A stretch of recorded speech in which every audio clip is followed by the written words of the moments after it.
For centuries, the secrets of ancient Greece haunted scholars, lured explorers, and tormented dreamers. But today, you'll witness what few have dared to imagine. The veil lifted, the riddles cracked, the truth at last revealed.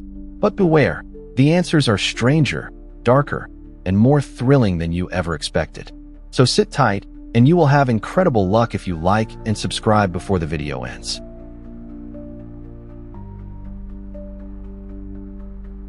1. The Eleusinian Mysteries, the Forbidden Rite Unveiled.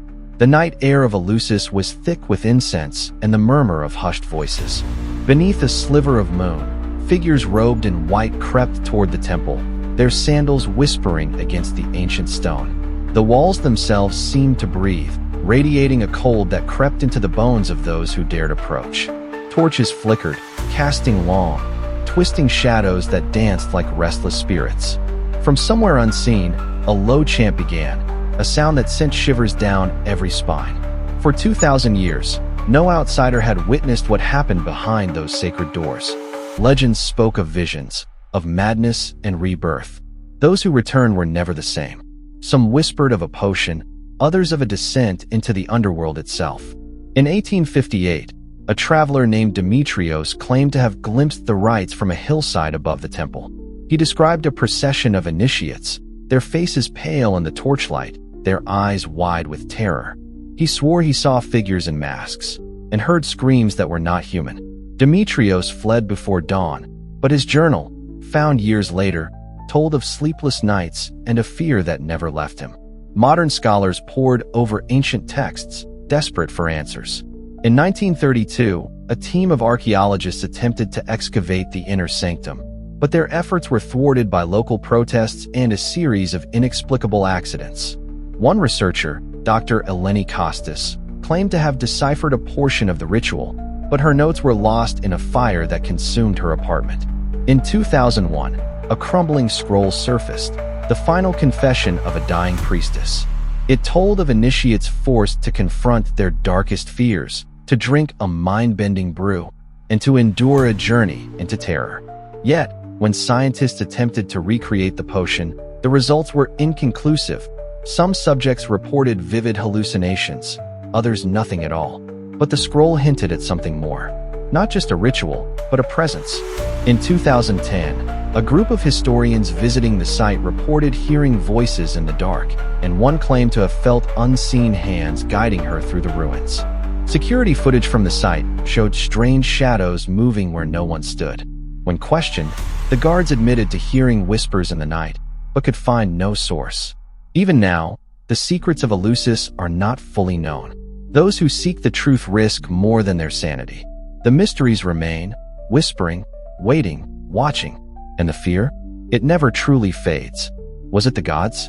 Or something older, darker, lurking in the shadows? The past is never truly silent, and at Eleusis, it is always watching. 2. Thespis, the phantom of the stage.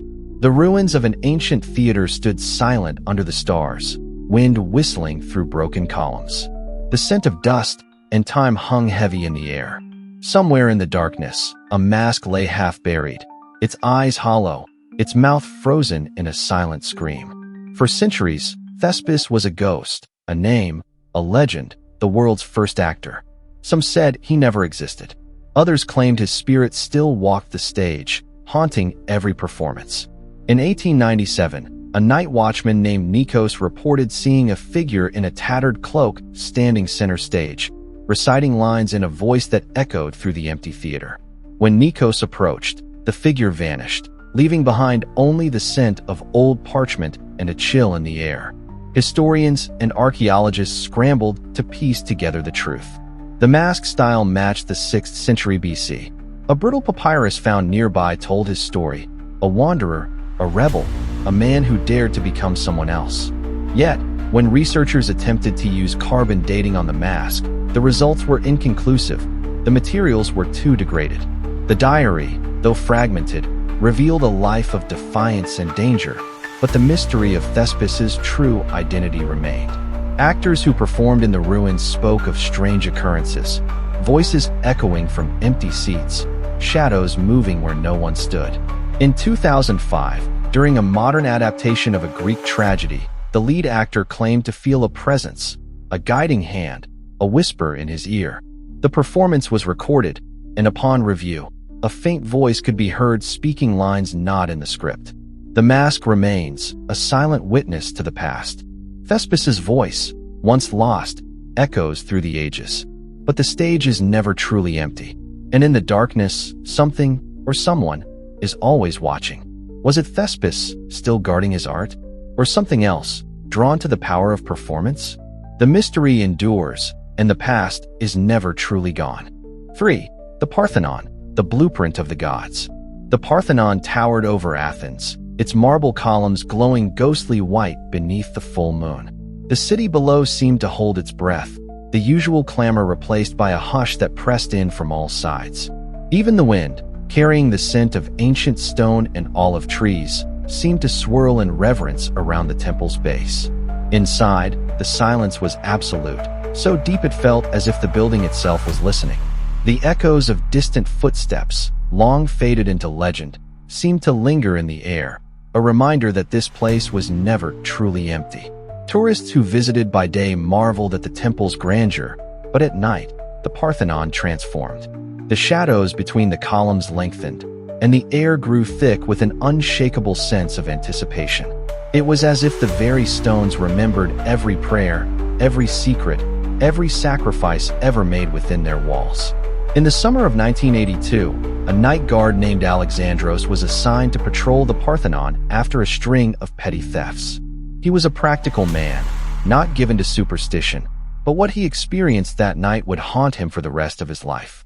As he made his rounds, Alexandros noticed a faint glow emanating from the inner sanctum, the cella where the statue of Athena once stood. Thinking it was a trespasser with a flashlight, he approached cautiously. But as he entered the chamber, the light vanished, leaving only the cold, oppressive darkness. Suddenly, he heard a chorus of whispers, as if hundreds of voices were speaking at once in a language he could not understand. The air grew icy, and his breath came in visible puffs. Out of the corner of his eye, he saw a shadow dart between the columns. He called out, but received only silence in reply. When dawn finally broke, Alexandros found a single, ancient-looking sandal lying in the center of the floor. It was brittle with age, the leather cracked and worn, yet it looked as if it had been placed there only moments before. Alexandros left his post that morning and never returned to the Parthenon. For centuries, scholars have argued over the Parthenon's true purpose. Was it merely a temple, or something more? In the early 2000s, a team of international archaeologists began a comprehensive survey of the site, using ground-penetrating radar and 3D mapping technology to search for hidden chambers and clues. Their efforts paid off when they discovered a series of markings, mathematical notations, carved into the very stones of the temple. These markings, encoded in a lost system of geometry, seemed to form a complex pattern. Some believed the frieze, when read correctly, was a map, a tribute to the workers who built the temple. Others speculated that the inner chamber was a vault, designed to protect the city's most sacred relics. But just as the team prepared to publish their findings, disaster struck. Their computers crashed, wiping out months of data. Backup drives mysteriously failed. Paper notes were found shredded, as if by unseen hands. The lead researcher, Dr. Sophia Marco, began to suffer from vivid nightmares, visions of ancient rituals and shadowy figures moving through the temple at night. She withdrew from the project, citing overwhelming psychological distress. In 2015, a group of university students filmed a documentary inside the Parthenon after hours.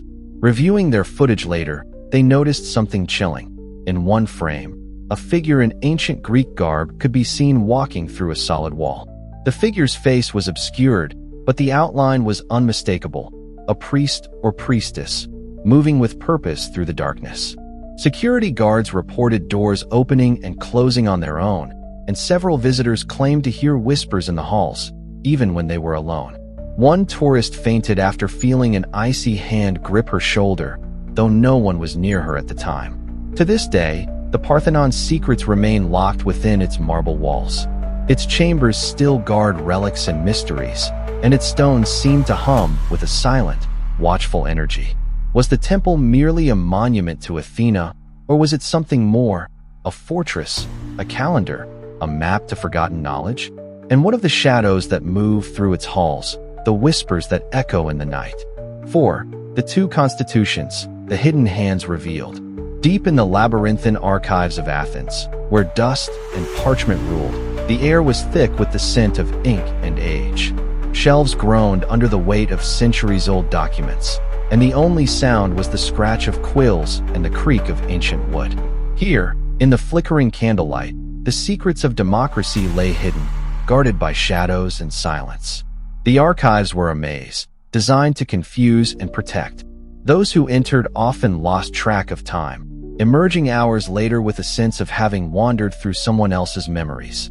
It was a place where the past felt close enough to touch, and where every whisper seemed to carry the weight of history.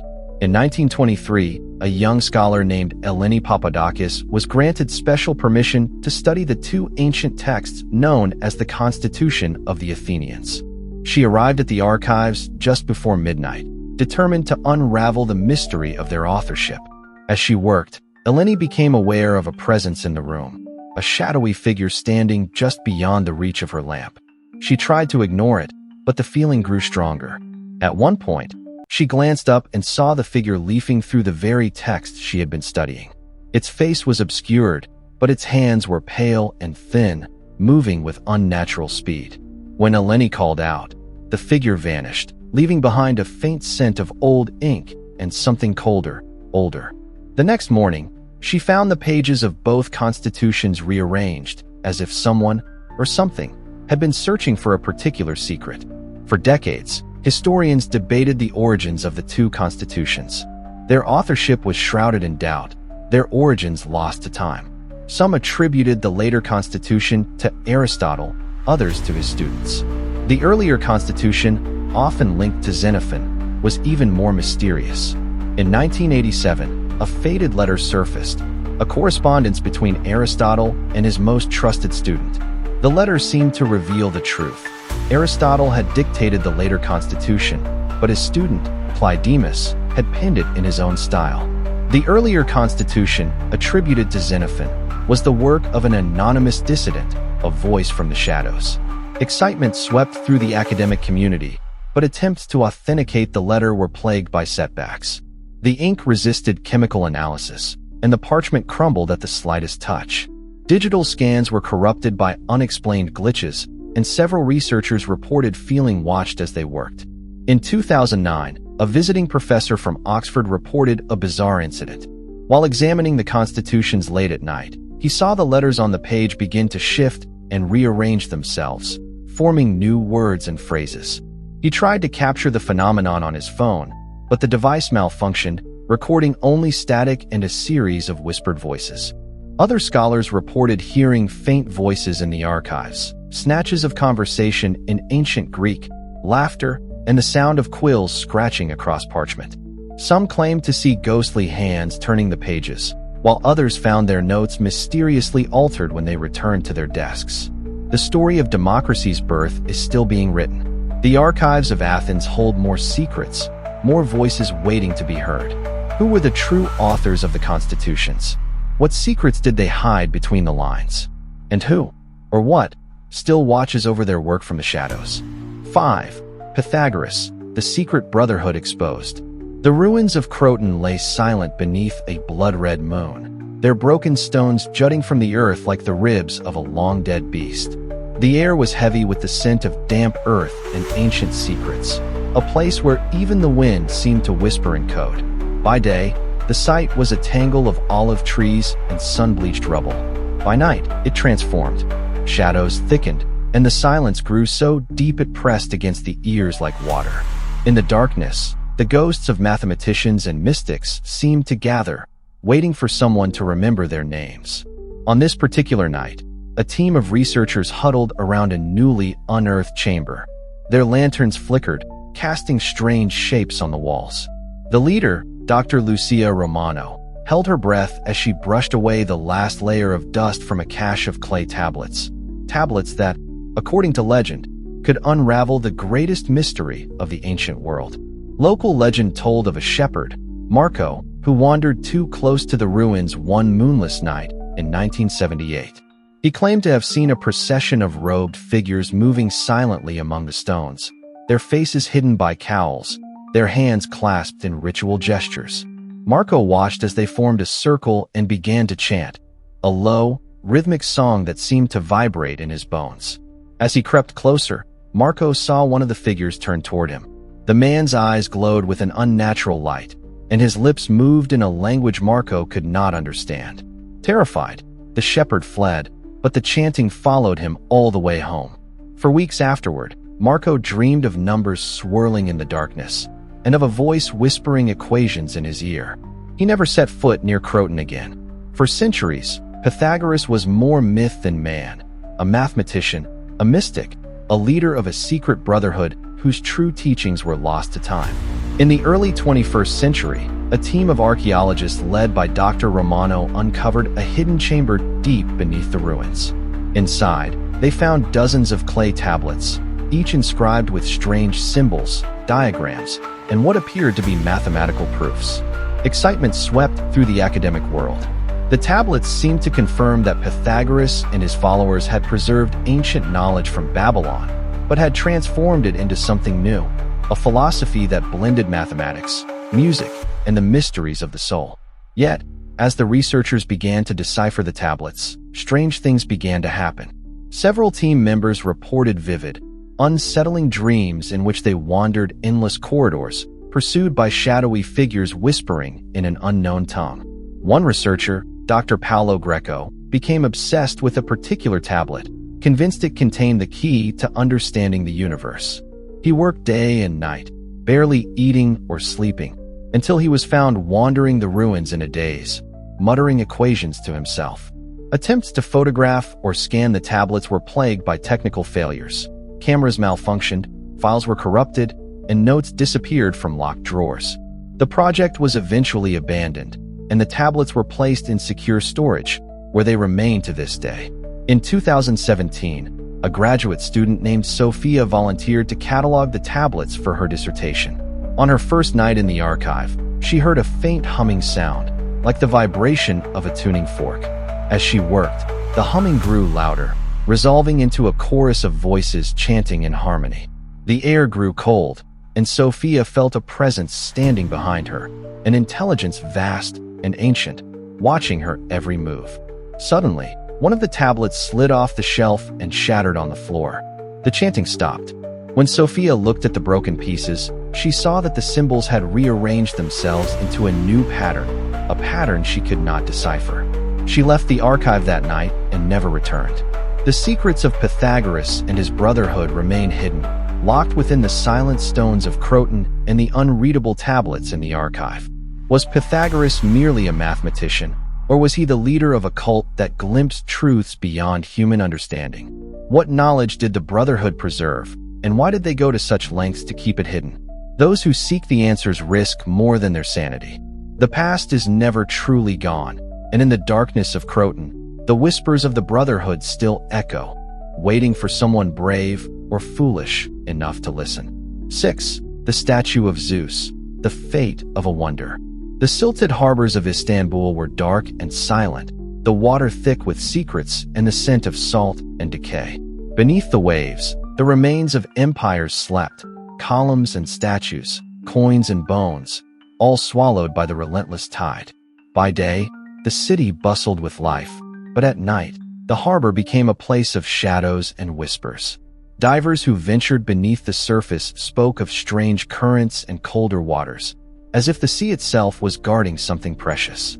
On a moonless night, a team of divers prepared to descend into the depths, their lights barely piercing the murky water.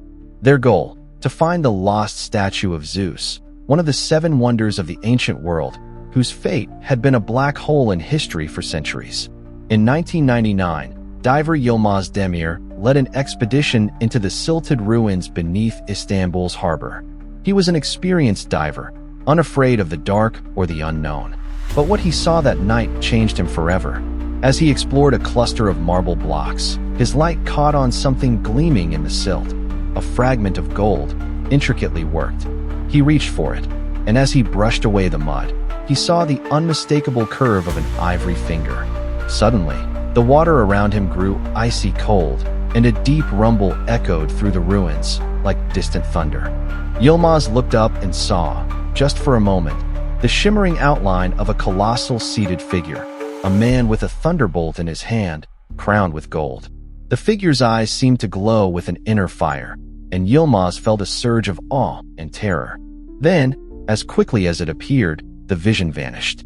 Yilmaz surfaced, gasping for air, and refused to dive in that part of the harbor ever again. For centuries, the fate of the statue of Zeus was a mystery. Some said it burned in Olympia, others that it was stolen and lost in Constantinople. In the late 20th century, archaeologists pieced together clues from ancient texts and travelers' accounts, tracing the statue's journey from Greece to the heart of the Byzantine Empire. In the 1990s, a series of dives in Istanbul's harbor uncovered fragments of ivory and gold, unmistakably from Phidias's masterpiece. Inscriptions matched those from Olympia, confirming that the statue had survived the temple's fire, only to meet its doom centuries later in a blaze that consumed the imperial palace. But attempts to recover more artifacts were plagued by disaster. Equipment malfunctioned, divers became disoriented, and several expeditions were forced to turn back after encountering inexplicable currents and sudden drops in temperature. One diver claimed to have seen a bolt of lightning strike the water, though the sky above was clear. In 2012, a team of marine archaeologists returned to the site, determined to solve the mystery once and for all. As they descended, their sonar picked up a massive, unexplained object buried deep in the silt. When they approached, their cameras failed and their lights flickered. Several team members reported hearing the echo of thunder, even though they were hundreds of feet below the surface. One diver, Anna, felt a powerful force pulling her toward the object. She described seeing flashes of light and hearing a voice in her mind, a voice that spoke in ancient Greek, commanding her to leave. When she surfaced, Anna was shaking and unable to speak for hours. The statue is gone, its fragments scattered and its glory lost to the sea. But its legend lives on, haunting the harbors of Istanbul and the dreams of those who seek it. Was the statue destroyed, or does some part of it still remain, guarded by forces beyond our understanding? And what of the thunder and the voices? Are they echoes of the god himself, or something older and darker, waiting in the depths?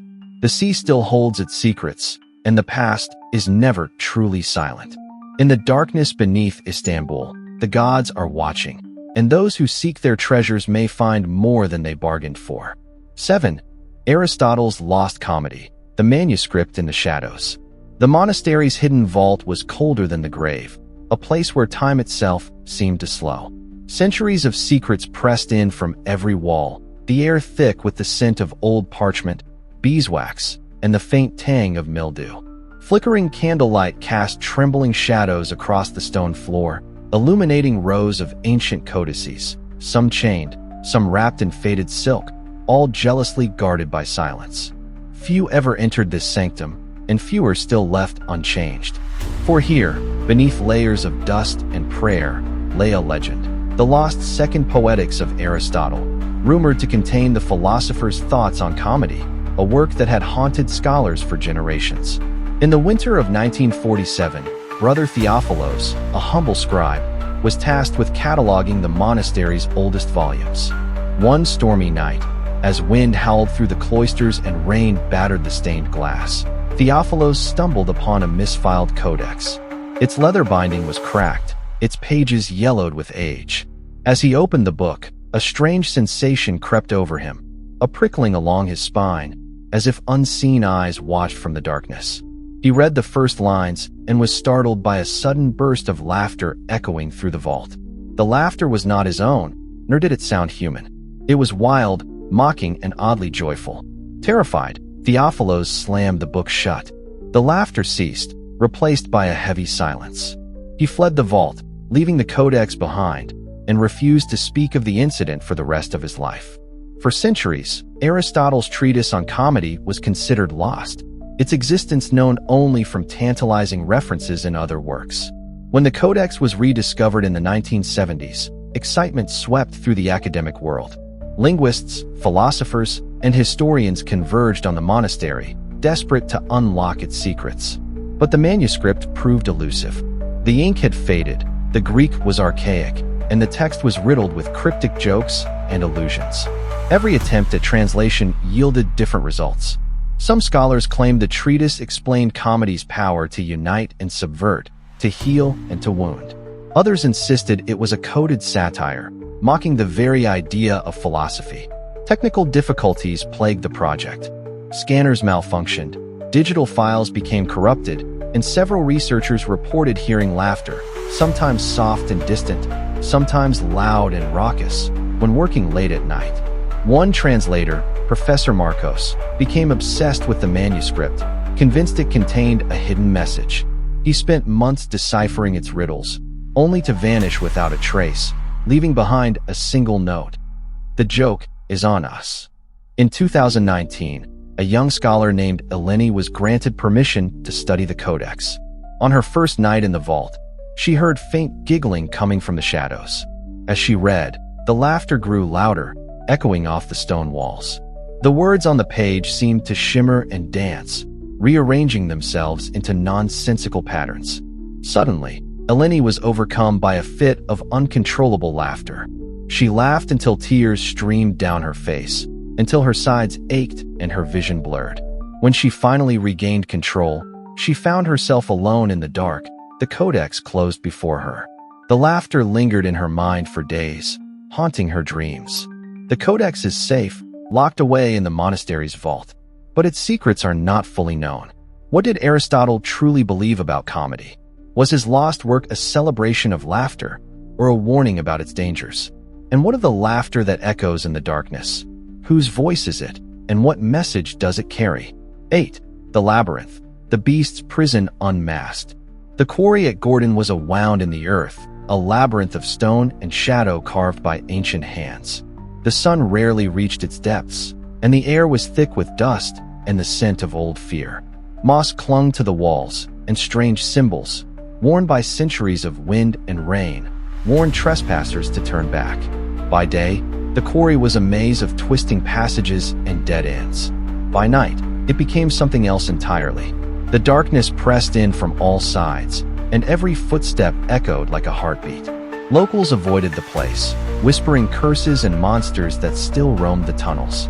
In 2003, a team of explorers led by archaeologist Andreas Papadakis ventured deep into the quarry, determined to map its tunnels once and for all. On their third night, as they camped in a wide chamber, Andreas was awakened by a low, guttural growl echoing from the darkness. He sat up, heart pounding, and saw a pair of eyes, large, luminous, and inhuman, watching from the shadows. The growl grew louder, reverberating through the stone. The rest of the team awoke, and together they shone their flashlights into the darkness. The eyes vanished, but the sense of being watched remained. The next morning, they found strange footprints in the dust, cloven, like those of a giant bull, but far too large to belong to any living animal. Shaken, the team abandoned their expedition and never returned. For centuries, the story of the Minotaur's labyrinth was dismissed as myth. But recent excavations at Gordon uncovered a network of tunnels that matched ancient descriptions. Archaeologists found bones of sacrificial animals, pottery shards, and a massive bull's skull buried deep within the maze. Excitement grew as researchers mapped the labyrinth, hoping to uncover its secrets. But their efforts were plagued by setbacks. Equipment failed without explanation, batteries drained in minutes, and several team members suffered from disorientation and panic attacks. One scientist, Dr. Helena Vasiliou, attempted to create a digital map of the tunnels. But every time she compiled the data, the map twisted and changed, corridors looping back on themselves in impossible ways. It was as if the labyrinth itself resisted being understood. In 2016, a group of paranormal investigators spent the night in the quarry, hoping to capture evidence of the supernatural. As midnight approached, their cameras picked up strange sounds, growls, footsteps, and the faint clinking of chains. One investigator, Maria, felt a sudden pressure on her chest, as if an invisible hand was holding her in place. Her colleagues watched in horror as Maria's eyes rolled back, and she began to speak in a guttural voice. uttering words in an ancient dialect no one could understand. The episode lasted only minutes, but when it ended, Maria had no memory of what had happened. Reviewing their footage later, the team noticed a shadowy figure moving through the tunnels, a hulking form with the head of a bull and the body of a man. The figure vanished into the darkness, leaving only fear in its wake. The labyrinth is real, its secrets still hidden in the stone beneath Gordon. Was the Minotaur a myth, or was there something else imprisoned in the maze, something ancient and hungry? What power lingers in the darkness, and who, or what, still walks its twisting corridors? The past is never truly gone. In the depths of the labyrinth, something is always waiting, and those who enter may never find their way out. 9. Plato's Lost Atlantis, the trilogy completed. The Athenian tomb was a place of eternal silence, its stone walls veined with age, its air thick with the scent of earth and ancient dust. Moonlight filtered through cracks in the ceiling, casting ghostly patterns on the sarcophagi and the remnants of offerings left by long-dead mourners. Here, beneath the weight of centuries, lay secrets thought lost to time. Among the relics, a sealed jar rested in a forgotten alcove, its surface inscribed with symbols only the initiated could read. Inside that jar, according to whispered legend, lay the answer to one of history's greatest mysteries, the missing dialogue of Plato, the final word on Atlantis. In 1911, a grave robber named Dmitri ventured into the tomb under cover of night. He was a practical man, not given to superstition, but what he saw that night would haunt him for the rest of his days. As he pried open the jar, a gust of cold air rushed from within, extinguishing his lantern. In the darkness, he heard a voice, soft, ancient, and impossibly clear, speaking words in a language he did not recognize.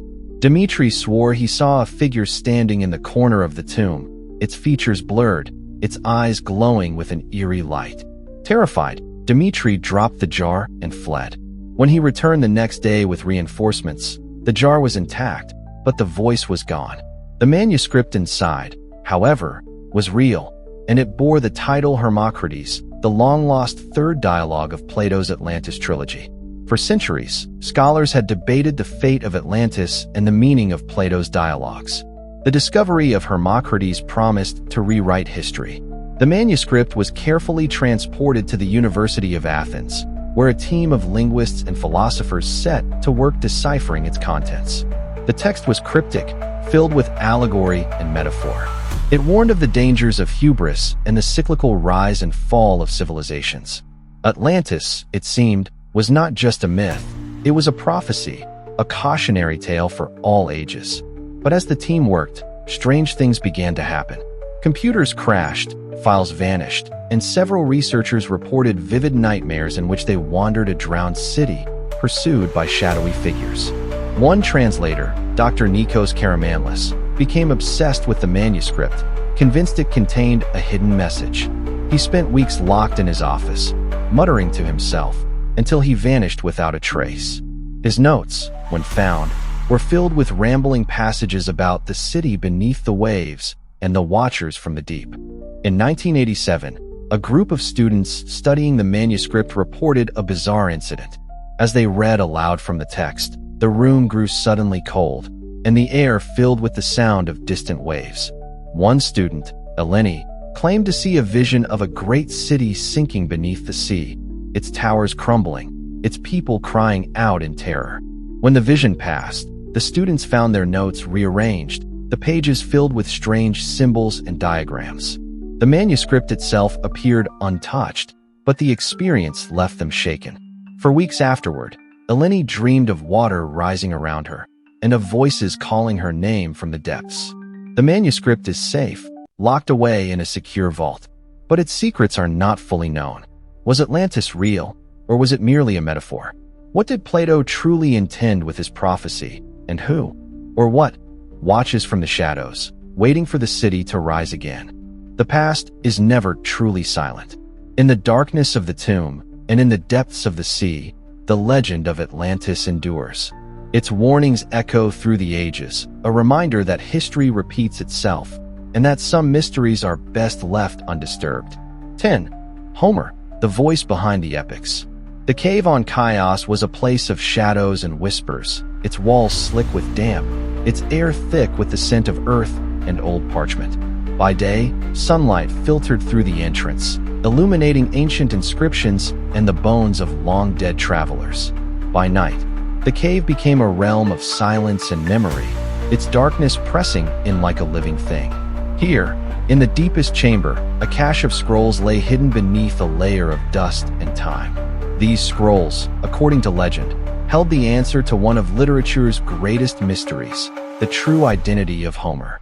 In 1934, a shepherd named Giannis ventured into the cave seeking shelter from a storm. As he huddled in the darkness, he heard a faint chanting, a chorus of voices reciting verses in a language both familiar and strange. The voices grew louder, echoing off the stone, until Giannis felt as if he were standing in the midst of an ancient audience. Suddenly, a figure emerged from the shadows, a blind man with a weathered face and a staff in his hand. The man's lips moved, but Giannis could not hear his words. The figure reached out, as if to touch him, and Giannis fled in terror.